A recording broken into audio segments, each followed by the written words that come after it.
नमस्कार दोस्तों, स्वागत है आपका मेरे YouTube channel exam point by Hargovind में। आज हम मिश्रण का चैप्टर हल करेंगे और जो कि उत्तर प्रदेश एसआई कांस्टेबल और जेल वार्डन की परीक्षा के लिए इंपॉर्टेंट है। तो मिश्रण में जो सबसे पहला टाइप है हमारा, जब दो भिन्न दरों को मिलाया जाए, मतलब कि जो दो भिन्न प्रकार की दरें दी होंगी क्वेश्चन में, उनको मिलाकर किसी तीसरी दर पर क्रय मूल्य या विक्रय मूल्य में बेचा जाएगा। तो हमें ये बताना होगा कि उनको किस अनुपात में मिलाया जाए। जैसे पहला क्वेश्चन क्या है हमारा, 12 रुपए प्रति किलोग्राम की कोई वस्तु है और एक वस्तु है 18 रुपए प्रति किलोग्राम की। दोनों को किस अनुपात में मिलाया जाए कि जो मिश्रण का क्रय मूल्य है वह 15 रुपए प्रति किलोग्राम रहे।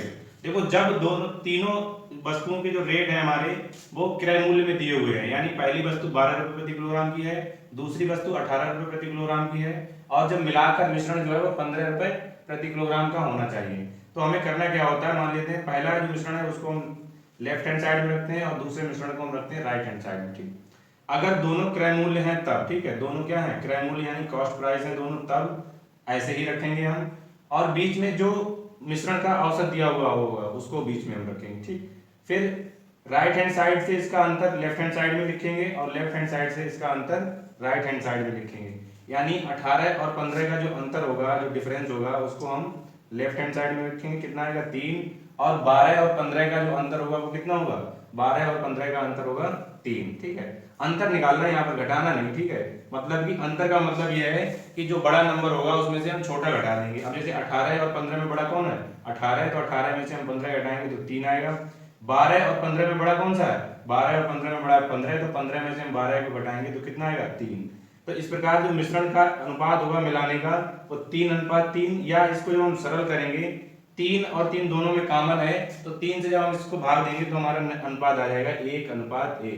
यानी 12 रुपए और 18 रुपए वाली जो वस्तु है उनको मिलाने का अनुपात होगा 1:1। यही इस क्वेश्चन का आंसर हो जाएगा। चलते हैं अगले क्वेश्चन पर। क्वेश्चन नंबर 2, एक वस्तु 6.2 रुपए की है और दूसरी वस्तु 7.2 रुपए की, यानी एक वस्तु 6 रुपए 20 पैसे की है, दूसरी 7 रुपए 20 पैसे की है।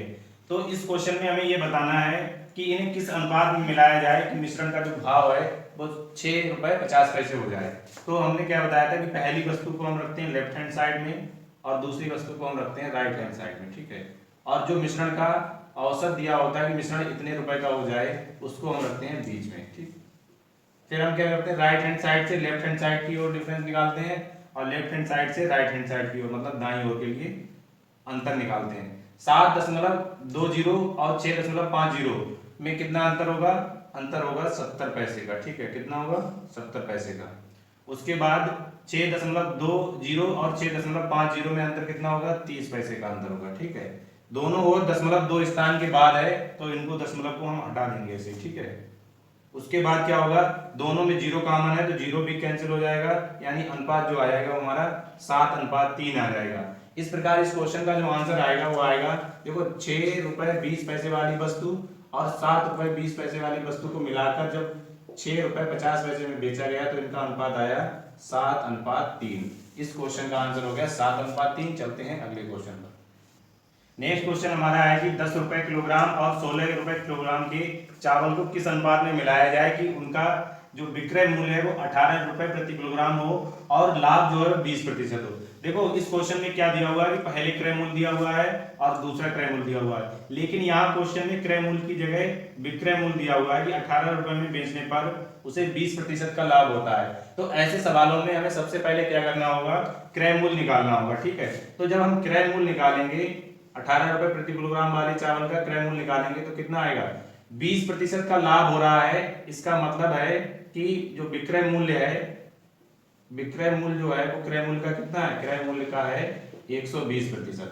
ठीक है, क्यों, देखो विक्रय मूल्य क्रय मूल्य का 120% है, क्यों, क्योंकि 20% का लाभ हो रहा है। तो इस क्वेश्चन से हम निकालेंगे 120% बराबर अगर 18 है तो यहाँ 100% की वैल्यू हमें निकालनी। देखो 3 से जब हम इसे भाग देंगे तो कितना आएगा, 3 से भाग देंगे 4 आएगा, यानी 40 हो जाएगा। दूसरी ओर हो जाएगा 3 से 18, 2 से भाग देंगे तो 20% की वैल्यू आ जाएगी और 2 से भाग देंगे तो 3 आ जाएगा।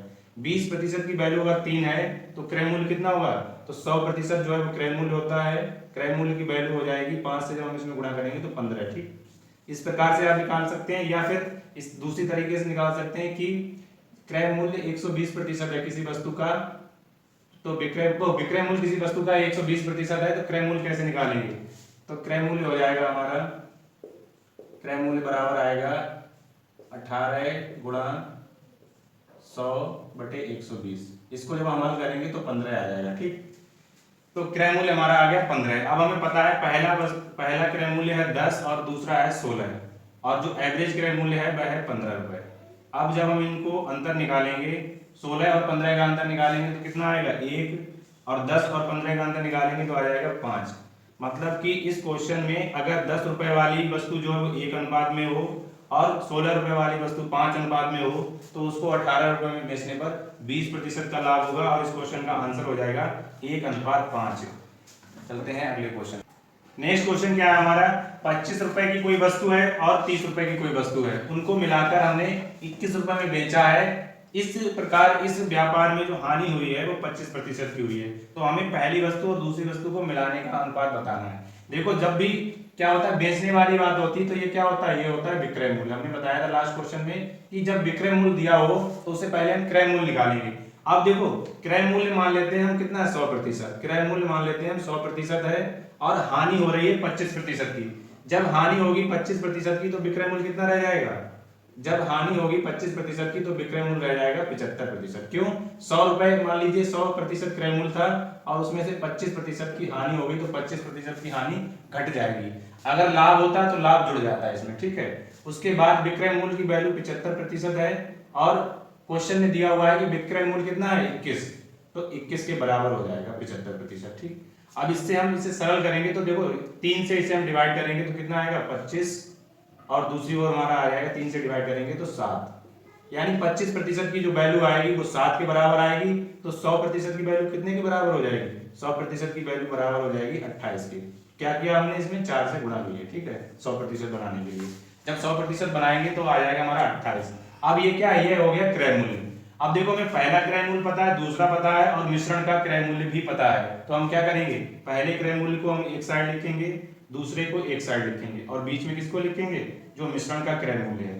फिर हम दाएं साइड से बाईं ओर लिखेंगे अंतर, और बाईं साइड से दाईं ओर लिखेंगे अंतर। यहाँ पर अंतर लिखा जाता है, अंतर का मतलब होता है कि बड़े में से छोटे को घटाना। ठीक है, 28 और तो 30 और 28 का अंतर होगा 2, 25 और 28 का अंतर कितना होगा, 25 और 28 का अंतर होगा 3। तो इस क्वेश्चन का जो आंसर आएगा वो आएगा 2:3, यानी 25 रुपए वाली वस्तु 2 अनुपात में मिलाई जाएगी और 30 रुपए वाली वस्तु 3 अनुपात में मिलाई जाएगी। तो इस प्रकार इस मिश्रण में जो हानि होगी वो 25% की होगी। चलते हैं अगले क्वेश्चन पर।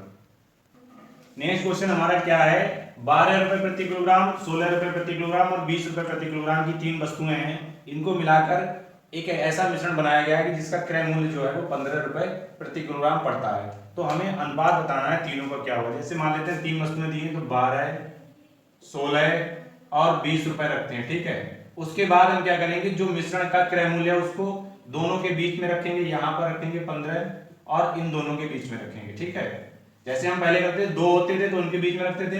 अब यहाँ 3 आइटम दिए हुए हैं तो 3 के बीच में रखेंगे, 2 के बीच में और 2 के बीच में। अगर 4 दिए होंगे तो यहाँ पर इन दोनों के बीच में रखेंगे। ठीक है, ऐसे ही आगे चलते जाएंगे।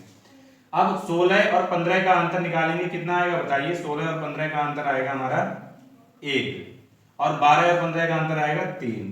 इसी प्रकार 16 और 15 का अंतर लिखना है, और 20 और 15 का अंतर लिखना है। 20 और 15 का अंतर आ जाएगा हमारा, कितना आएगा, 20 और 15 का अंतर आएगा 5, और 16 और 15 का अंतर आएगा 1। अब देखो हमें क्या करना है, इस क्वेश्चन में हमारा जो अनुपात आएगा वो 1:। अब देखो, इन दोनों को हमें सेम करना है। इन दोनों को सेम करने के लिए हमें क्या करना होगा, 5 की गुणा करनी होगी 3 में, 3 की गुणा करनी होगी 5 में। 5 की गुणा जब हम 3 में करेंगे तो 15 हो जाएगा, इस ओर हो जाएगा हमारा 5। 3 की गुणा जब हम इसमें करेंगे तो 15 हो जाएगा, और इस ओर हो जाएगा हमारा 3।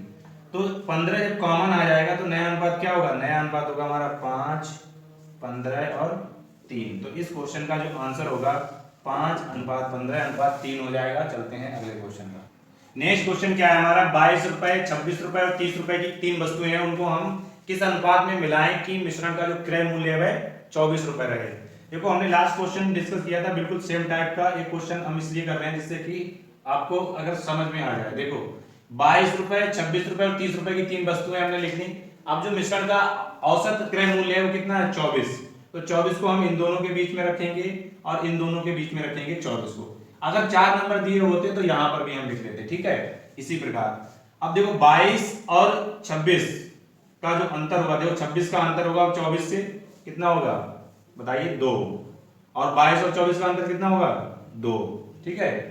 26 और 24 का जो अंतर होगा वो कितना होगा 2, 24 और 30 का अंतर कितना होगा 6। अब देखो यहां पर एक बात हमें याद रखनी, ये दोनों नंबर जो है वो हमेशा हमें बराबर करने हैं। बराबर कैसे करेंगे, चाहे तो हम एक ओर से दूसरी ओर गुणा करें, चाहे दोनों की गुणा कर दें आपस में इधर उधर। अब देखो इस क्वेश्चन में क्या है कि 2 के टेबल में या 2 के पहाड़े में 6 आ जाते हैं, तो हम क्या करेंगे सीधे सीधे इसमें हम गुणा कर लेंगे 3 से इस वाली साइड में, या तो हम 2 से इधर गुणा करें और 6 से इधर गुणा करें, या फिर ऐसे नंबर से गुणा करें कि दोनों बराबर हो जाएं। तो दोनों को बराबर करने के लिए सबसे सिंपल इसमें क्या हो जाएगा, इस वाली साइड जो है हमारी इसमें 3 से गुणा हो जाएगी, ठीक है। जब हम 3 से गुणा करेंगे तो इस ओर हो जाएगा 6 और यहाँ भी हो जाएगा 6, फिर इसके नीचे भी हमारा 6 आ जाएगा और दूसरी साइड भी हमारा 2 आ जाएगा, ठीक है। तो नया अनुपात क्या होगा, नया अनुपात होगा हमारा 6, 6 और 2। जब हम इसको सरल करेंगे 6, 6 और 2 में क्या कॉमन है, इसमें कॉमन है 2, नंबर 2 जो है वो कॉमन है, यानी अनुपात हमारा जो आएगा नया अनुपात आएगा वो आ जाएगा 3, 3 और 1। 3, 3 और 1 जो है नया अनुपात आएगा किसका, 22 रुपए वाली वस्तु, 26 रुपए वाली वस्तु और 30 रुपए वाली वस्तु का जो अनुपात होगा 3, 3, 1 होगा। अगर यहाँ पर हम लिख देते हैं 3 अनुपात 3 अनुपात 1, ये आंसर होगा हमारे क्वेश्चन का। चलते हैं अगले क्वेश्चन पर। नेक्स्ट क्वेश्चन हमारा क्या है कि दो वस्तुएं ए और बी दी हुई हैं, इनका मिश्रण है 120 ग्राम। इसमें ए और बी का अनुपात है 2:3। क्वेश्चन में पूछा जा रहा है कि ए को कितना बढ़ा दिया जाए कि अनुपात जो है वो 3:2 हो जाए, कितना हो जाए 3:2 हो जाए। देखो ये अगला टाइप है क्वेश्चन का। इस टाइप के क्वेश्चन को करते समय हमें एक बात ध्यान रखनी है, सबसे पहले तो हमें मिश्रण का मान रखना है, कितना है 120 ग्राम। इसमें से क्या क्या है, इसमें है ए है हमारा और क्या है बी है, ठीक है। अब इस मिश्रण को ए और बी में बांटना है। ए का अनुपात कितना है 2 और बी का अनुपात कितना है 3। देखो 2 और 3 किसके हिस्से हैं, 2 और 3 अनुपात जो है किसके हिस्से हैं 120 ग्राम के। अब 120 ग्राम के ही अगर हिस्से हैं, अगर हम 2 और 3 अनुपात को जोड़ें तो कितना हो जाएगा अनुपात में, 2 और 3 अनुपात को जो हम जोड़ेंगे तो अनुपात में इसकी वैल्यू हो जाएगी 5। आर का मतलब है रेशियो या अनुपात, हम जिसको कह सकते हैं शॉर्ट में, यानी 5 अनुपात की वैल्यू अगर 120 ग्राम के बराबर है तो 1 अनुपात की वैल्यू किसके बराबर होगी, 1 अनुपात की वैल्यू जब हम यहां से निकालेंगे तो 1 अनुपात की वैल्यू आ जाएगी हमारी 24 ग्राम के बराबर। कितने बराबर आएगी बच्चों, 24 ग्राम के बराबर। जब 1 अनुपात की वैल्यू 24 ग्राम के बराबर है तो ए कितना हो जाएगा, ए हो जाएगा हमारा 48 ग्राम क्योंकि 2 अनुपात है, और बी हो जाएगा हमारा 72 ग्राम, ठीक है। इससे हमने क्या किया, ए और बी की वैल्यू निकाल ली ग्राम के रूप में। अब क्वेश्चन में पूछा जा रहा है कि ए की कितनी मात्रा बढ़ाई जाए कि नया अनुपात 3:2 हो जाए। देखो इस टाइप के क्वेश्चन में या तो ए की मात्रा बढ़ाई जाती है या बी की मात्रा बढ़ाई जाती है। जिसकी मात्रा बढ़ाई जाती है उसको हम लिखते हैं, जैसे मान लीजिए हमने बढ़ाया ए में ए बढ़ा दिया, ठीक है, ए की मात्रा में हमने ए बढ़ाया और बी की तरफ हमने क्या किया, बी में हमने कोई परिवर्तन नहीं किया तो हम 0 लिख देंगे। जब मात्रा घटाई जाएगी तो हम माइनस में 0 लिखेंगे, जब मात्रा बढ़ाई जाएगी तो हम प्लस में 0 रखेंगे, इससे कोई फर्क नहीं पड़ता, ठीक है। अब हमें एक बात याद रखनी, नया अनुपात कितना हो जाए, नया अनुपात दिया हुआ है क्वेश्चन में 3 और दूसरी ओर दिया हुआ है 2। अब देखो नया अनुपात हमारे पास प्राप्त हो गया है। एक बात आपको समझ लेनी है बिल्कुल आसान तरीके से कि जब पहले 72 ग्राम था, इसमें हमने कोई परिवर्तन नहीं किया तो अनुपात कितना हो गया 2। 48 ग्राम था हमारे पास, हमने इसमें परिवर्तन किया ए और हमारे पास नया अनुपात हो गया 3। अब देखो जिस ओर कोई परिवर्तन नहीं किया जाता है उस ओर का अनुपात उसकी मात्रा के सदैव बराबर होता है, हमेशा बराबर रहेगा। मतलब कि जिस साइड हमने कोई परिवर्तन नहीं किया है उसका अनुपात ऊपर वाली क्वांटिटी के बराबर हो जाएगा प्रत्येक क्वेश्चन में, अगर इस टाइप का क्वेश्चन होगा। तो इस प्रकार हम जब 2 अनुपात की वैल्यू निकालेंगे तो कितनी आएगी 72 ग्राम, ठीक है। इस क्वेश्चन से 2 अनुपात की वैल्यू 72 ग्राम होगी तो 1 अनुपात की वैल्यू कितनी होगी, 1 अनुपात की वैल्यू हो जाएगी 36 ग्राम आफ्टर मिलाने के। मतलब कि जब हमने ए मिला दिया है उसके बाद अनुपात में परिवर्तन हो गया है और 2 अनुपात की वैल्यू 72 ग्राम के बराबर है, 1 अनुपात की वैल्यू 36 ग्राम के बराबर हो जाएगी। तो 1 अनुपात की वैल्यू जब 36 ग्राम के बराबर है तो नया अनुपात जो हमारा 3 अनुपात है कितने के बराबर हो जाएगा, 36 गुणा 3 यानी 108 ग्राम। कितने के बराबर हो जाएगा 108 ग्राम। यहाँ पर आपको याद रखना है कि 108 ग्राम अब हमारे पास ए है, पहले कितना था 48 ग्राम, पहले 48 ग्राम था, अब 108 ग्राम है, तो वृद्धि कितने की हुई, वृद्धि हो जाएगी 60 की। तो आंसर जो आएगा हमारा वो 60 ग्राम आ जाएगा, मतलब कि 60 ग्राम जब हम ए और मिला देंगे तो वस्तु के जो अनुपात है वो 3:2 हो जाएगा। चलते हैं अगले क्वेश्चन पर। नेक्स्ट क्वेश्चन क्या है हमारा, उसी टाइप का है बिल्कुल। दो वस्तुएं ए और बी 80 ग्राम के एक मिश्रण में है, दो वस्तुएं ए और बी जिनका अनुपात हमें दिया है क्वेश्चन में 5:3। अब इस क्वेश्चन में कहा जा रहा है कि दूसरी वस्तु यानी बी में क्या परिवर्तन किया जाए या कितनी मात्रा बढ़ा दी जाए कि अनुपात जो है वो 5:4 हो जाए। देखो हमने बताया था सबसे पहले हमें मिश्रण की मात्रा लिखनी है, कितनी है 80 ग्राम। उसके बाद हमें जो मिश्रण में है वह लिखना है, ए है और बी है। ए और बी के नीचे अनुपात उसका लिखना है 5:8 हम बना देते हैं अनुपात के लिए, जिससे आपको ध्यान रहे कि ये अनुपात में है, ठीक है 5:3। अब देखो 80 ग्राम के मिश्रण से ही ये 5:3 निकले हैं, तो 5:3 को जब हम जोड़ेंगे तो कितना हो जाएगा 8:, और यही मिश्रण की कुल मात्रा हो जाएगी। जैसे मान लेते हैं कि 80 ग्राम में ए है और बी है, जब हम ए और बी को जोड़ देंगे तो हमें मिश्रण की पूरी मात्रा पता चल जाएगी अनुपात में। 8 अनुपात की वैल्यू बराबर हो जाएगी 80 ग्राम के, और जब हम 8 से इसको भाग देंगे तो क्या आ जाएगा 10, यानी 1 अनुपात की वैल्यू कितने के बराबर आएगी, 1 अनुपात की वैल्यू आ जाएगी 10 ग्राम के बराबर, ठीक। उसके बाद हम क्या करते थे क्वेश्चन में, बी में परिवर्तन किया गया है तो बी में हम जोड़ देते हैं बी, ठीक है, और ए में कोई परिवर्तन नहीं किया गया तो ए में क्या रखते हैं, ए की तरफ हम रखते हैं 0। अगर घटाने की बात होती तो हम यहाँ पर माइनस का चिन्ह लगाते, ठीक। उसके बाद जो नया अनुपात है वह है 5 अनुपात और कितने के बराबर है 5:4 अनुपात के। देखो नया जो अनुपात है वो लिखा हुआ है क्वेश्चन में 5:4 हो जाता है, तो हमने 5:4 लिख दिया। उसके बाद हमने बताया था कि जिस साइड हम कोई परिवर्तन नहीं करते हैं उसकी अनुपात हमेशा उसकी क्वांटिटी के बराबर होती है, ठीक है। उसकी क्वांटिटी कितनी होगी, देखो ए की क्वांटिटी अगर 1 अनुपात की वैल्यू 10 ग्राम है तो ए की क्वांटिटी हो जाएगी 50 ग्राम और बी की क्वांटिटी हो जाएगी 30 ग्राम, ये हम निकालना, ठीक। अब क्या करेंगे, हम 5 अनुपात की वैल्यू को 50 ग्राम के बराबर कर देंगे, क्यों, क्योंकि हमने ए में कोई परिवर्तन नहीं किया है। जब हम ए में कोई परिवर्तन नहीं करते हैं तो नया अनुपात हमेशा क्वांटिटी जो ऊपर वाली मात्रा होती है उसके बराबर होता है। तो 5 अनुपात की वैल्यू 50 ग्राम के बराबर हो जाएगी फिर से, तो 1 अनुपात की वैल्यू जब हम यहाँ से निकालेंगे तब भी हमारी कितनी आएगी 10 ग्राम। देखो ये जरूरी नहीं कि हर क्वेश्चन में सेम नंबर आए बराबर, ठीक है, इस क्वेश्चन में बराबर आ गया है। तो 1 अनुपात की वैल्यू 10 ग्राम के बराबर है, फिर हम दूसरी साइड जाएंगे और 4 अनुपात की वैल्यू हम निकालेंगे, 4 अनुपात की वैल्यू आ जाएगी 40 ग्राम के बराबर। कितने के बराबर, 40 ग्राम के बराबर। अब हमारे पास पहले बी की मात्रा थी 30 ग्राम, अब कितनी है, अब है हमारे पास 40 ग्राम। तो इस प्रकार जो बी की वृद्धि होगी, बी की जो वैल्यू आ जाएगी वो आ जाएगी 10 ग्राम, ठीक है। इस क्वेश्चन का जो आंसर होगा वो 10 ग्राम होगा। देखो हमने इससे पहले एक क्वेश्चन डिस्कस किया था, उसमें पहले वाले की मात्रा बढ़ाई गई थी, इस क्वेश्चन में दूसरे वाले की मात्रा बढ़ाई गई है। हमें याद यह रखना है कि जिस ओर मात्रा बढ़ाई नहीं जाती है उस ओर की जो अनुपात नया अनुपात होता है वह हमेशा ऊपर वाली क्वांटिटी के बराबर कर दिया जाता है, फिर जो नया अनुपात होता है उसको हम दूसरी साइड ले जाकर बदल लेते हैं। इस प्रकार इस क्वेश्चन का जो आंसर आया वो 10 ग्राम आया। चलते हैं अगले क्वेश्चन पर। नेक्स्ट क्वेश्चन क्या है हमारा, कॉपर और जिंक के 200 ग्राम के मिश्रण में कॉपर और जिंक का जो अनुपात है वो दिया हुआ है हमें 2:3। कितना दिया हुआ है, 2:3। इस अनुपात को बदलकर 3:2 करने के लिए हमें कॉपर की कितनी मात्रा बढ़ानी होगी। देखो हमने अभी लास्ट क्वेश्चन किया था, उसमें हमने सबसे पहले क्या किया था, मिश्रण की मात्रा लिखी थी, और मिश्रण की मात्रा इस क्वेश्चन में कितनी है 200 ग्राम। उसके बाद क्या किया था हमने, जो चीज मिश्रण में है उसको लिखा था, उसमें ए और बी थी, इसमें क्या है कॉपर है, यानी कॉपर को लिखते हैं हम Cu से, ठीक है, इसका सिंबल होता है Cu। जिंक को हम लिखते हैं Zn से, Zn होता है इसका सिंबल, ठीक। अब हमें करना क्या है, कॉपर की मात्रा जो कितनी है 2 अनुपात में है तो 2 अनुपात लिख देना है, जिंक की 3 अनुपात में है तो 3 अनुपात। ये रही बात क्वेश्चन की, क्वेश्चन को इस हिसाब से हमें फॉर्मेट करना है, क्वेश्चन हमारा लिख गया है। अब हमें करना क्या है, 2 अनुपात और 3 अनुपात मिलकर ही मिश्रण बने हैं, तो 5 अनुपात की जो वैल्यू हो जाएगी वो बराबर हो जाएगी हमारे 200 ग्राम की, ठीक। तो 1 अनुपात की वैल्यू कितनी आएगी, 5 से जब हम भाग देंगे तो 40 आ जाएगा, ठीक है, 5 चौक 20 और 0, यानी 1 अनुपात की जो वैल्यू आएगी वो आ जाएगी 40 ग्राम। जब 40 ग्राम 1 अनुपात की वैल्यू आएगी तो जिंक की मात्रा कितनी हो जाएगी 120 ग्राम, ठीक है, 40 या 120, और कॉपर की मात्रा कितनी हो जाएगी, कॉपर की मात्रा हो जाएगी 80 ग्राम, ठीक है। 40 की गुणा जब 2 से होगी तो कॉपर की मात्रा हो जाएगी 80 ग्राम।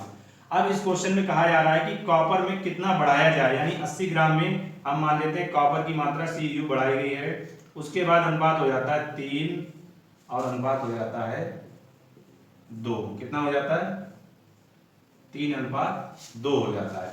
अब देखो हमने क्वेश्चन में बताया था आपको लास्ट क्वेश्चन में कि जिस ओर हम मात्रा में कोई परिवर्तन नहीं करते हैं उस ओर का अनुपात क्या होता है, उस ओर का अनुपात हमेशा ऊपर वाली क्वांटिटी के बराबर हो जाता है। यानी जब हम दो अनुपात को बराबर करेंगे कितने के 120 के, तो एक अनुपात की वैल्यू हमें आज कितनी प्राप्त होगी 60 ग्राम। कितनी प्राप्त होगी 60 ग्राम।